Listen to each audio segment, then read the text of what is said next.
let's take a look at your results. So thank you for your patience. That was a bit longer measurement, but good news is we did get really good brainwaves. So we measured 4 sides of your brain. So the posterior occipital lobe being O1, that stands for occipital, and the cingulate, which is in the middle, and the frontal left and frontal right. So the reason we measured 4 sides is we were able to get 3 different neurological networks from these 4 sides, being the default mode network, which is identified with O1, the salience network, which is identified with CZ, and the central executive network, which is F3 and F4. And the reason why we want to tap all 3 networks is we want to look at how different parts of your brain, which are in charge of different functionalities, work together in these different states, okay? So let's look at O1 first. The reason why we want to look at this first is because this is one of the most powerful networks that take care of a lot of the subconscious processing and subconscious functionalities of your brain, such as emotional regulation, such as kind of intrinsic feeling of anger, stress, different types of primitive sort of feelings, right? So when your eyes are closed, your brain is able to generate quite a bit more alpha, but as you can see, you're still in the 50 to 70 zone. So a well-working brain, when eyes are closed, generate at least 70% more alpha wave. Now, alpha wave is very important. It's a selective inhibition sort of signature. So that means your brain is able to tune out your environment around you when your eyes are closed. So to an extent, your brain is able to do that, but it's not quite at that 70% mark yet. So there's a lot more processing still going on inside your brain when your eyes are closed. Does that sound like more or less tracking? Very much. Yeah, so when you close your eyes, you have a lot of thoughts, maybe some ruminatory sort of patterns going on there, right? Yeah. So the good news all is the reading to-do lists, everything all the to-do I need list. to, Yeah. That's so when your brain is active, right? It doesn't produce as much alpha because remember, alpha is really about inhibiting sort of like cognitive processing or more sort relaxation. of like more relaxation, more sort of disengagement, right? So we want to see more alpha in the back, especially when the brain when the eyes are closed, right? So that means you're able to sort of tune out, but some improvement here that's possible. The good news is that your flexibility is very good. So this compares the first eyes open period to a second eyes open period. So your second eyes open period is much more alert than the first one. You probably got some bit of a rest there, and then you came back to be alert. So that's good.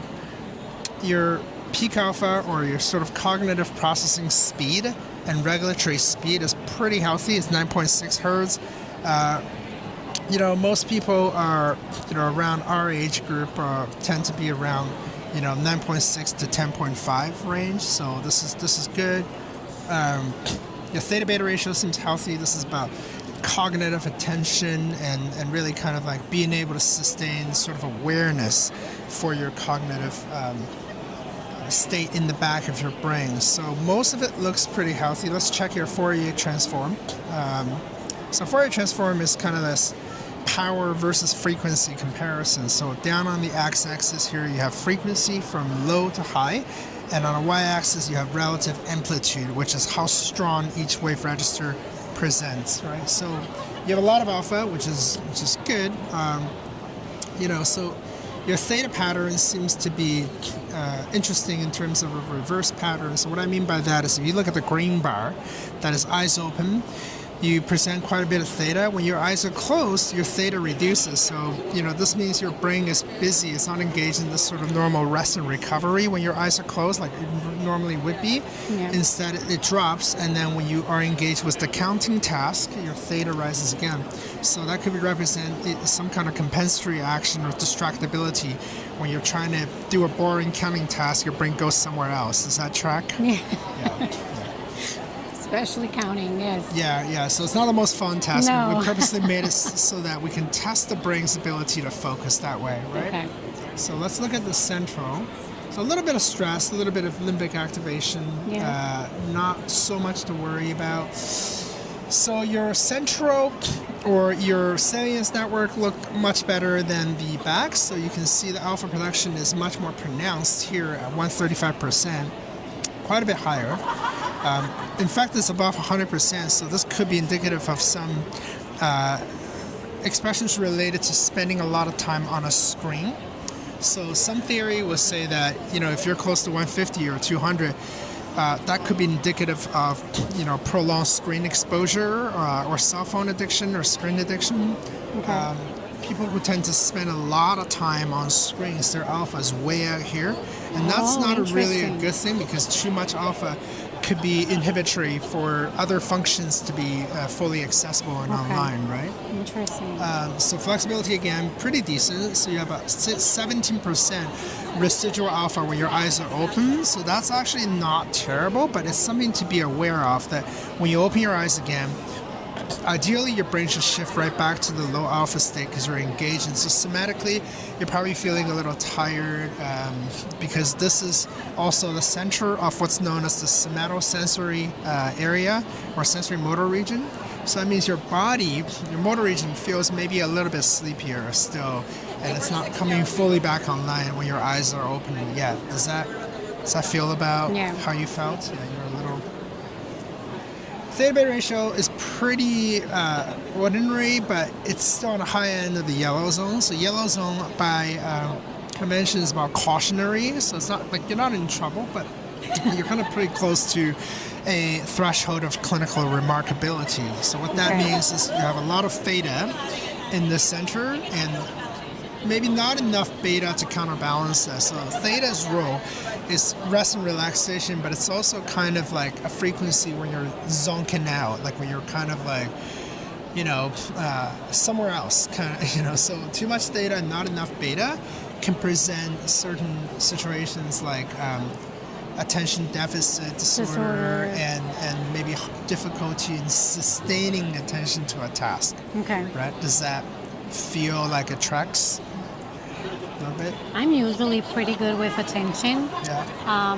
If I need to focus, I don't have any issues focusing. Okay, that's good. Yeah. So it's all in the yellow zone, so nothing is in the red. So I wouldn't read too much into that, right? So central is pretty healthy. You can even eyeball the alpha. So this is called an alpha spindle here. You can see that the pattern looks distinctively different. This is eyes closed. Look at that between that and eyes open. You can see most eyes open is dominated by beta wave. That's what we should see. And when you close your eyes, there's quite a lot of alpha interspersed. So that's good. The alpha is huge in the center.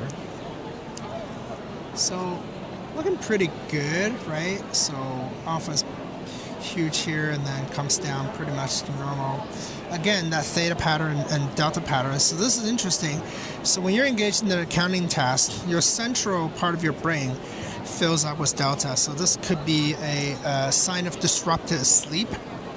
So, when we're not adequately rested, our brain kind of compensates with generating a lot of delta. So that's a sleepy frequency.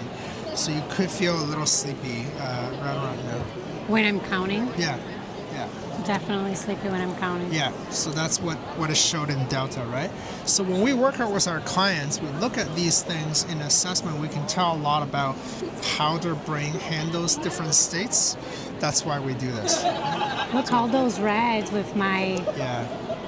So this is really theta versus alpha. So what this is showing is you've got a lot of alpha because alpha is on the bottom, right? So this is theta alpha ratio. So theta divided by alpha. So you've got huge alpha in your frontal cortex. That could be because of fatigue, but also certain possibilities could be emotional dysregulation in the frontal area. Like you could have some kind of difficulty in processing certain emotions or states, especially around the front. So the good news is, of course, you seem pretty even, symmetrical between the left and right. So this is the right, this is the left. So they're both about 0.8. So a bit more alpha than we like to see. You can eyeball that and again see how much alpha is in the front, right? So clinically, we don't want to see as much alpha in the front because your alpha generator is in the back. Right? So we want to see healthy alpha here, not so much here, right? Because this should be dominated by high theta, low beta, kind of like a robust cognitive rhythm, not kind of like a tune out, right? Okay. So. And having that result, like, how do you read that? Of course, what does that mean? Great question. So what it means is if I were to work with you as a coach and see how much delta is here and theta, this is counting makes you go somewhere else mentally, basically. Definitely. That's what it says. Yeah. 100%. So what this all says is that you may have some sort of frontal dysregulation in terms of excess alpha that could impact your mood or your ability to process. So one of the first things I would do with you if I were to work with you on the neurofeedback side is I would create a protocol that tries to dial your alpha just gently down a notch and maybe raise some of the theta, low beta frequency in the front. That can make you feel sharper, less sluggish, and maybe like just more alert. Okay. Right? So one of the things you can do is you can create a protocol to inhibit the amount of alpha that's in the front. So when your brain learns to produce less alpha and more beta in the front, we can reward you with interesting things happening on a screen, brighter video, something interesting that constitutes kind of an operant conditioning reward. In that sense, your brain will learn how to move into that more alert, desirable state. And then once you repeat that time and time out, after a couple of weeks, you're going to start feeling that your energy is a bit better because you've learned how to drop that alpha and shift that energy from alpha to theta to low beta. This is what we want. And that's going to make you feel quite a bit sharper. So you can see all the symmetry. So And you're it pretty divides- symmetrical. That's good. It's interesting that it divides like brain maps, emotional, sleep, cognitive. Yeah. So that's a great observation. So what this is different risk register based on how many things are in yellow or red. Right? So you don't have a whole lot in red, quite a few in yellow, but yellow counts less aggressively towards a risk score. So you're about 2.7 out of 10, which is really good. So no immediate concern based on this for emotional regulation. I thought it would be higher. Sleep is a lot higher, so your sleep is seemingly very compromised, right? So you're not getting postpartum. Postpartum. I'm sorry to hear that. Well, that would do it. Sleep is compromised, so you can have quite a bit of higher sleep score. So two of these things are in the red. So your theta and delta shift. Remember, we talked about the role of delta and theta. Both of these have reverse shift tendency, which means when you're supposed to be alert, your system actually pulls you back to that sleepy state. That's a sign of disrupted sleep pattern. Yeah. Yeah. So, cognitive. Cognitively, yeah, you may be experiencing some, slow or sluggishness in the front because there's quite a few frontal reds there, so you feel probably not as sharp as you normally feel yourself, right? So, traveling is hard. Stress. Yeah, there's some stress marker, but it's pretty low. But yeah, I think stress marker is present. When we look at your brain, you're very sleepy. Your frontal cortex is filled with delta. That's a sleepy frequency, right? Your frontal left is filled with theta as well. Right? Otherwise, looking pretty evenly distributed. Nothing stands out as troublesome to me, but this is interesting. Your low beta is in the cortical back brain. So normally we see low beta in the center or frontal cortex. This means you're doing more processing in the default mode network than cognitively in the center or the front. So that shows you where the energy is distributed and how it's distributed, right? So once you learn how to read these maps, you get a lot of insights about how your client is improving or how they're shifting once you started working with them. So we use this as a continuous monitoring and assessment marker rather than a one-time thing, right? How frequent would you do? So if I had it my way, it would be once a week, say on the same date, same time, just to lock down as many other variables as you can. So I would do this maybe sort of mid-morning-ish before the stress of the day sets in, and probably before any medication or coffee even, like early to mid-morning-ish, and same day, same time. Once a week, once every 2 weeks max, just to monitor how the brain is shifting with any kind of work that you're doing, whether it's talk therapy or neurofeedback. Because if it's working, you'll start seeing some of these markers shifting, right? Yeah. From measurement to measurement. Yeah. Yeah. Very interesting. Okay.